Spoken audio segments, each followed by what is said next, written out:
আমরা তো সবাই ভোট দিব। একজন রিক্সাওয়ালা যেমন ভোট দিবে, একজন ভ্যান গাড়িওয়ালা যেমন ভোট দিবে, ঠিক তেমনি আমিও ভোট দিব। আবার ডক্টর ইউনূস স্যারও তো ভোট দিবে। আচ্ছা, ডক্টর ইউনূস স্যার কাকে ভোট দিবে? এটা যদি জানা যাইতো, হ্যাঁ, ওনার এই মনের খবরটা, উনি যাকে ভোট দিবে সেই হবে এই দেশের প্রধানমন্ত্রী। হ্যাঁ, এটা আপনারা মাথায় নিয়ে নিয়েন। ওনার ভোটটা যে পাবে এটা তো আমরা জানতে পারবো না কোনোদিনই, কিন্তু তারপরও ধরে নিয়ে যদি জানতে পারতাম তাহলে বুঝতে পারতাম আমাদের নেক্সট প্রধানমন্ত্রী কে। দুজনের একজন। হ্যাঁ, আপনারা বুঝতেই পারতেছেন, তারেক রহমান সাহেব, ডাক্তার শফিকুর রহমান, এই দুজনের একজন।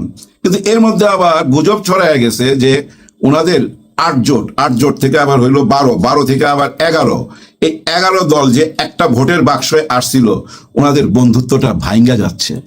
করুণ ব্যাপার না? মনে হইতেছে বেহালা বাজতেছে। গত 2 দিন এই একই আলাপ তো, হায় হায় হায়। আমার আরেকটা দল ভীষণ খুশি এতে, হ্যাঁ ভীষণ খুশি। আগেই কইছিলাম না চরমনায় পিঠ এগুলা মাইনা নিবে না। হ্যাঁ, চরমনায় পিঠ সাহেবকে নিয়েই কথা উঠছে।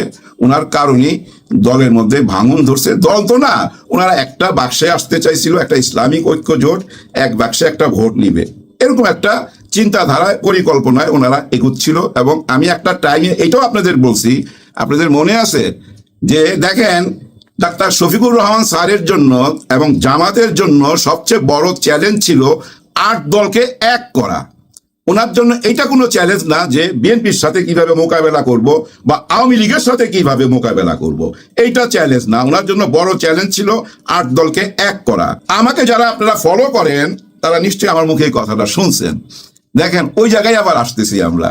এখনো দেখেন ওই চ্যালেঞ্জের মধ্যে আছে, বন্ধুত্ব ভেঙে যাচ্ছে, হ্যাঁ বেহালা বাজতেছে, করুণ অবস্থা একটা। দেখেন, আপনাদের একটা ছোট্ট গল্প বলি। দুধ আর পানির বন্ধুত্বটা কবে হয়েছিল জানেন? আমরা জানি না, কিন্তু অনেক অনেক দিন আগে, আদিকালের কথা। প্রথম যেদিন গোয়াল তার গরুর দুধের সাথে পানি মিশাইছিল সেদিনকার কিছু কথা বলি। যখনই পানি মিশাইছে তখনই পানি বলতেছে দুধকে, হে দুধ, তুমি তো আমার জীবনটা ধন্য কইরা দিলা। আমি কখনো ওই বৃষ্টি হইয়া ড্রেনে পড়ি, পুকুরে পড়ি, নর্দমায়, খালে, বিলে, সমুদ্রে, পুকুরে এবং রাস্তাঘাটে মানুষের পায়ের নিচে মানুষ আমাকে মারায়া যায়, আমার উপর দিয়ে গাড়ি চালায়া যায়। আমার জীবনের কোনো মূল্যই ছিল না। তোমার সাথে মিশা আজকে আমি ধন্য হয়ে গেলাম। তোমার সাথে মিশার পর আজকে আমি দেখো গৃহস্থের বাড়িতে যাচ্ছি। ওই গোয়াল এক গৃহস্থের বাড়িতে দুধটা দিয়ে আসে। ওই দুধটা নিয়ে ঘরের বউ একটা পাতিলে চড়ায় এবং চুলাতে আগুন জ্বালাইবার ব্যবস্থা করতেছে। ঠিক ওই টাইমে ওই পানি বলতেছে যে দেখো, তুমি তো আমার জীবন ধন্য কইরা দিছিলা, কিন্তু আমি সেটার প্রতিদান দিব। তখন দুধ বলে, বন্ধুত্বের মধ্যে আবার প্রতিদান? কিভাবে তুমি সেই প্রতিদান দিতে চাও? যে এখনই গৃহস্থ দেখবা আগুন জ্বালাইতেছে, এই আগুন জ্বালাইলে আমি তোমাকে পড়তে দিব না। কে বলতেছে? পানি বলতেছে, হে বন্ধু, আমি তোমাকে আগুনে পড়তে দিব না। আমি বাষ্প হইয়া উপরের দিকে চলে যাবো, আকাশে উইরা যাবো, তবু আমি তোমাকে পড়তে দিব না, আমি তোমাকে ছাইড়া চলে যাবো। তখন দুধ বলতেছে, এইটা কি বললা? তুমি ছাড়া কি আমি বাঁচতে পারবো না? আমার ভিতরে কান্নার জোয়ার আসবে, আর এই কান্নার জোয়ারের ঢেউতে দেখবা উইপচা পইরা ওই পাতিল থেকে আমি ওই আগুন নিবাইয়া দেবো, ওই গৃহস্থের আগুন নিবাইয়া দেবো আমি বন্ধু, তাও আমি তোমাকে ছাইড়া যাইতে দেবো না। দেখছেন কি বন্ধুত্ব? কেন এই কথাগুলো বললাম? ডাক্তার শফিকুর রহমান স্যার এরকম একটা বন্ধুত্ব করতে চাইছিল। কারণ কি জানেন? জোর দরকার। হ্যাঁ ভাই, 10 মিলে করি কাজ, হারি জিতি নাহি লাজ, ছোটবেলায় আমরা পড়তাম না, বলতাম না, ওইটাই মনে করেন উনি সবাইকে এক করতে চাইছে। কিন্তু ওনারা কি এক আছে নাকি ওই দুধ আর পানি আলাদা হয়ে গেছে? না ভাই, দুধ আর পানি আলাদা হইতে পারে না। হ্যাঁ, যদি আলাদা করতে চান তাহলে ওই যে দুধ দেখেন না, কান্নার জোয়ারে ওই আগুন নিভায় দিবে।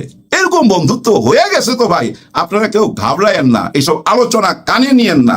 কারণ কি জানেন, যুগটা তো অন্যরকম, আগের যুগ তো নাই। এখন একটা নিউজ পাইলাম আমি, এই নিউজটাকে আমি বিভিন্ন রকম ভাবে পরিবেশন করতে পারি, কিন্তু নেগেটিভ ভাবে যদি পরিবেশন করতে পারি তাহলে ভিউ বেশি হবে, মানুষ বেশি শুনবে, বেশি দেখবে। এটাই চলতেছে ভাই। যার জন্য দেখেন না গত 2 দিন এই আলোচনা, আর এই আলোচনাটা ভাই ইচ্ছা করে আনা হয়েছে। ওই যে একটা পরিকল্পনা, হ্যাঁ, ওই আই হ্যাভ এ প্ল্যান না, এইটাও ওনারা ওই প্ল্যান করে ফেলাইছে, ওনারও একটা পরিকল্পনা করে ফেলাইছে। এটা আপনারা বিশ্বাস রাখেন। দেখেন না গত 2 দিন এই আলোচনা ছাড়া কোনো আলোচনা আছে?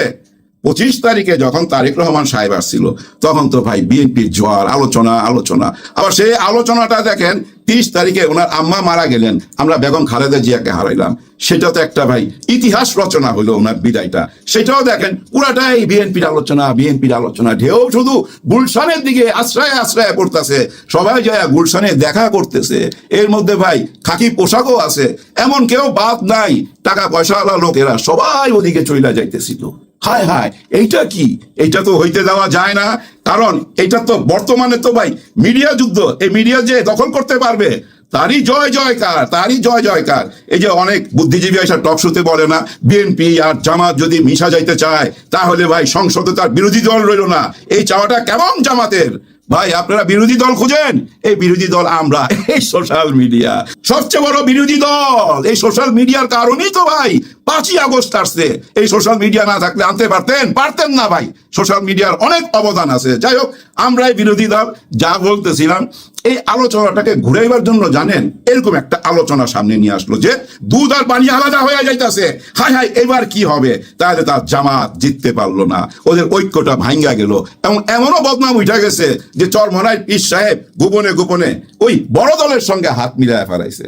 আরে না রে ভাই, একজন মুসলমানের সবচেয়ে বড় জিনিস কি জানেন? এই জবানটা হলো সবচেয়ে বড় জিনিস। এর জন্য দলিল পত্র লাগবে না, লিখিত কোনো কিছু লাগবে না, জবানই তো এনাফ। আমি কথা দিয়া ফেলাইছি, মরি আর বাঁচি, তাই না ভাই? হ্যাঁ ভাই, এই পথেই যাচ্ছে, উপায় নাই তো ভাই। এবার যদি না পারে জামাত ইসলাম এবং ইসলামিক মাইন্ডের সবাই, তাহলে পিছায় যাবো ভাই, আরো 100 বছর পিছায় যাবো। কেমনে জানেন? ওই যে না ভোটের জন্য যেভাবে কথাবার্তা বলতেছে, এই না ভোটকে যদি জয়যুক্ত করতে পারেন তাইলে তো ভাই আবার যায় চইলা গেলাম ওই যে ওনাদের কোলে, ওনাদের পেটের ভিতরে যেভাবে আমাদের 3 দিক ঘিরে আছে। তো জমিন দিকে তাকান, আকাশের থেকে দেখবেন পুরো বাংলাদেশের 3 দিক ওনারা, শুধু সমুদ্রটা খোলা, যেটা নিয়ে ডক্টর ইউনূস স্যার বলছিল। এই যে একটা সমুদ্র পথ খোলা, এইটাই আমাদের দেশকে সর্বোচ্চ শিখরে নিয়ে যাইতে পারে। কারণ কি জানেন ভাই, এখন না প্লেন আবিষ্কার হয়েছে, গাড়ি ঘোড়া আবিষ্কার হয়েছে, আগে তো ভাই এই পানি দিয়েই যোগাযোগ। এবং বর্তমান পৃথিবীতে এই পানি দিয়েই যোগাযোগ, এক জায়গা থেকে আরেক জায়গায় যাওয়ার। আমাদের এই সমুদ্র পথ দিয়ে যদি ভাই সারা পৃথিবীর সঙ্গে আমরা যোগাযোগ করতে পারি, তাহলে তো আমরা ভাই 7 সিস্টার 7 বোনকেও উপকার করতে পারি। কারণ 7 বোনের কোনো সমুদ্র নাই। হ্যাঁ ভাই, ওনাদের ওইখানে কোনো সমুদ্র নাই, ওই যাওয়ার পথটা আমরা কইরা দিতে পারি, ব্যবসা বাণিজ্য বাড়াইতে পারি। যাই হোক, এগুলো চলে গেলাম আরেক দিকে, চলে আসি আবার বন্ধুত্বে। এই বন্ধুত্বটা ভাই নষ্ট হয় নাই, এটা শুধু পুরো মিডিয়াকে জয় করে নিল, টোটাল আলোচনাটার মুখ ঘুরাই দিল অন্যদিকে ঘুরাই দিল। যাই হোক, ভিডিওটা বেশি বড় করুন না, এবার আসি একটা অন্য সাবজেক্টে। এই যে পোস্টাল ভোট নিয়ে একটা কথা উঠছে, যে ভোটের মধ্যে ওই যে ভাস টাস দেওয়ার ব্যাপারটা, ওইখানে দাড়িপাল্লাটা উপরে চলে আসছে, ডান দিকের উপরে, আবার নিচে ধানের শীষ লেখাটা যেখানে, ওই জায়গাটাই ভাঁজ করতে হবে। হ্যাঁ, ওই জায়গাটায় ভাঁজ করতে হবে। এবং ভাঁজ করার পর ওইটা মনে করেন যে টিক মার্কটা দিল, উল্টা দিকে লাইগা যেতে পারে, ভোটটা নষ্ট হয়ে যেতে পারে, এরকম কথাবার্তা উঠছে। সবচেয়ে মজার ব্যাপার কি জানেন? প্রথমে আপনি তাকান, কত রকম প্রতীক, চেয়ার টেবিল ঢাক উড়াল, ভাই এমন কিছু নেই, আনারস আলু পটল সব রকম আছে, কিন্তু শাপলা কলি কই? প্রথম পাতায় কিন্তু শাপলা কলি নাই। দেখেন খেয়াল কইরা, আমার মনে হয় অন্য পাতায়, মানে পিছনের পাতায় মনে হয়, মানে কি ওইটাই কনফার্ম, পিছনের পাতায় গিয়া করছে। কারণ কি জানেন? ওই যে সরিয়া রসই দীর্ঘ ক খ গ ঘ উম্ম, ওই সিরিয়াল মেনটেন করতে যায় এই ব্যাপারটা দাঁড়াইছে। এটা ইচ্ছাকৃত না, উপরে নিচে করছে। যাই হোক, ব্যাপারটা হয়ে দাঁড়াইছে কি জানেন? দেখেন কিভাবে উপকার হয়ে যায় আরেকজনের। হ্যাঁ ভাই, আপনি যদি কারো ক্ষতি করতে যান, অটোমেটিক উপকার হয়ে যাবে। তো এই যে সবাই এইসব বলতেছে, প্রতিবাদ করতেছে, এই যে ভাজের মধ্যে পড়ছে ধানের শীষ, এটা ঠিক হয় নাই, এটা ইচ্ছা করে করা হয়েছে, মেটিকুলাস ডিজাইন, যেন ধানের শীষ আসতে না পারে। আবার দেখেন, ওরা কায়দা কানুন কইরা দাড়িপাল্লাকে উপরে দিয়ে দিছে। এই যে বলতেছেন দাড়িপাল্লাকে উপরে দিয়ে দিতেছে, এটা তো সবাইকে মনে করাই দিতেছেন আপনারা, সবাইকে মনে করাই দিতেছেন, ওই দেখো দাড়িপাল্লা উপরে। আচ্ছা ধরেন এখন এটা যদি চেঞ্জ কইরা, মনে যে মাঝখানে যেটা ভাজ আছে ধানের শীষ, ধরেন আপনাদের দাবি মাইনা নিয়ে এটা চেঞ্জ করে আর একটু নিচে নিয়ে আসলো বা সাইডে নিয়ে আসলো, এতে আপনাদের কি উপকার হইলো বলেন তো? আবার যায় খুঁজতে হবে, তাই হ্যাঁ ভাজের মধ্যে ছিল, এতদিন যে প্রচার করছেন ভাজের মধ্যে, ওই ভাজের মধ্যে না পায় তো আরো ঘাবড়ায় যাইব, তো গেল কই? এভাবে পাবলিসিটি পাওয়া যাচ্ছে জামাত ইসলাম। দেখেন সবচেয়ে মজার ব্যাপার, কর্নেল অলি সাহেব, আজকে দেখলাম কর্নেল অলি সাহেবের বিরুদ্ধে মামলা হয়েছে, উনি আসামি। হ্যাঁ, ওই যে বড় দলের কেউ একজন মিছিল করতেছিল, এখানে মারামারি হয়েছে, ওই মারামারির হুকুমের আসামি টাসামি বানাইছে। যাই হোক, এগুলো হবেই, কারণ কি জানেন, উনি তো বিএনপি থেকে চলে আসছে, আর উনি কোনো সাধারণ মানুষ আসেন নাই তো ভাই। বাংলাদেশে প্রথম যে বীর বিক্রম উপাধিটা পাইছিল মুক্তিযুদ্ধের জন্য, উনি প্রথম ব্যক্তি কর্নেল অলি সাহেব। এবং বিএনপির যে 4টা পিলার, মানে বিএনপি যেটার উপরে দাঁড়ায় রয়েছে, জিয়াউর রহমান সাহেব যাদেরকে নিয়ে বিএনপি গইরা তুলছে, ওই একটা পিলার তো এই অলি সাহেব, কর্নেল অলি সাহেব। তো 4টা পিলারের একটা পিলার তো চলে আসছে, এটা হয়তো অনেকেই বুঝতেছেন না, যার জন্য ভাই এখন ওনাকে আসামি বানাইতে হবে, পচাইতে হবে। তবে উনি একটা মজার কথা বলছে, বইলা ভিডিওটা শেষ করি। উনি বলতেছে কি জানেন, ওই না ভোট আর হ্যাঁ ভোট নিয়ে। কারণ কি, এই যে বিএনপির অনেক বড় বড় নেতারা এখন বলতেছে, বর্তমানে বলতেছে যে হ্যাঁ, আমরা না ভোটের পক্ষে না, আমরা হ্যাঁ ভোটের পক্ষে।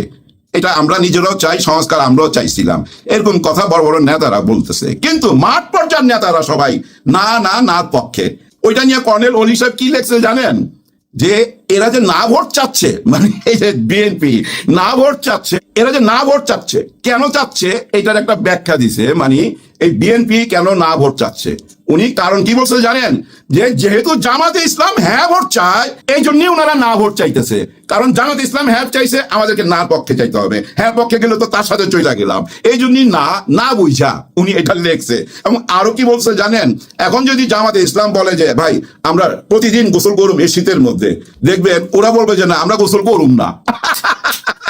মানে বিপক্ষে যাইতে হবে। কিন্তু বিএনপির সাথে জামাত ইসলামের একটা বন্ধুত্ব ছিল, ওই দুধ আর পানির মতো, যেটা বুঝতে পারছিল বেগম খালেদা জিয়া। হ্যাঁ, বেগম খালেদা জিয়া কিন্তু বুঝতে পারছিল যে জামাত একটা ক্যাডার ভিত্তিক দল এবং একটা সঠিক দল, এবং ওনাদের রাজনীতিটা বুঝতে পারছিল, এবং খুবই স্নেহ মমতার চোখে তাকাইতো ছাত্র শিবিরের দিকে। যার জন্য দেখেন, যেদিন ওই বালুর ট্রাক আনছিল না, সেদিন কিন্তু ছাত্র শিবির ঝাঁপায়া পড়ছিল, ছাত্র শিবিরের একজন পৃথিবী থেকে বিদায় হয়েছিল। এটা কিন্তু বেগম খালেদা জিয়া জানে, যার জন্য স্নেহ মমতার চোখে তাকায়, যে সন্তানের চোখে দেখে। কারণ উনি বুঝতে পারতেছিল যে এরা ঠিক রাজনীতি করে এবং যে এরা সত্যিকারের দেশপ্রেমিক। যার জন্যই কিন্তু ওই দুধ আর পানির মতো আমাদের বিএনপি আর জামাত ইসলাম একসাথে হয়ে ভাই বহুদিন পথ চলছে।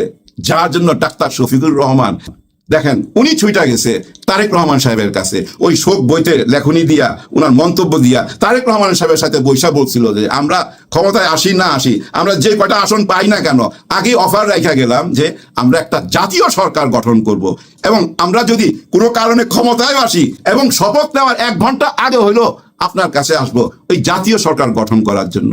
এর পিছনে একটাই উদ্দেশ্য ভাই, সবাই মিলা, অনেক বড় তো ভাই, ওই দেশটা অনেক বড় তো, সবাই এক না হলে তো ভাই ওদের হাত থেকে বাঁচতে পারবেন না তো ভাই। কারণ ওরা তো বিরাট কিছু হারায় ফেলাইছে 5ই আগস্টে। ধরে নেন ওই 7 সিস্টারের মতো 8 সিস্টারের একটা বোনকে হারায় ফেলছে তারা, এই বাংলাদেশকে। হ্যাঁ ভাই, বাংলাদেশ নিজের পায়ে দাঁড়াইতে হইলে পৃথিবীর সবগুলো দেশকে যে চোখে দেখবে, পার্শ্ববর্তী দেশকে সেম একইভাবে দেখতে হবে, এর বেশিও না কমও না, যেটা ডক্টর ইউনূস স্যার বলছিলেন। এবং শেষবারের মতো ঠিক যাওয়ার আগে আবার ক্রিকেট দিয়ে বুঝিয়ে দিয়ে গেল, ক্রিকেট নিয়ে এই মুস্তাফিজকে নিয়ে যেটা হইলো ভাই, এই যে কঠিন জবাবটা দিল মুখের মধ্যে, একবারে মুখের মধ্যে তো ভাই মুখ সিলাই হয়ে গেছে, মুখ বন্ধ হয়ে গেছে। ভারতের সমস্ত চ্যানেল থেকে নিন্দা জানাইতেছে, নিজেদেরকে নিজেরা নিন্দা করতেছে। এখন দেখেন কি গেমটা খেলা দিছে। তার মানে কি জানেন, ওই যে মুখামুখি, কেউ ছোট না কেউ বড় না, আমার দেশ আমার পতাকা আমি স্বাধীন, তোমার দেশ তোমার পতাকা তুমি স্বাধীন, আমার স্বাধীনতায় কোনো হস্তক্ষেপ করতে পারবা না, এটাই শেষ কথা। আর 1টা মাস বাকি, বেশি দিন না ভাই, আর 1 মাসও নাই, আরো 2-1 দিন কম হবে। কিন্তু ভাই যেই হোক প্রধানমন্ত্রী, হ্যাঁ ভোটে ভোট দিবেন। হ্যাঁ ভোট মানে আজাদি।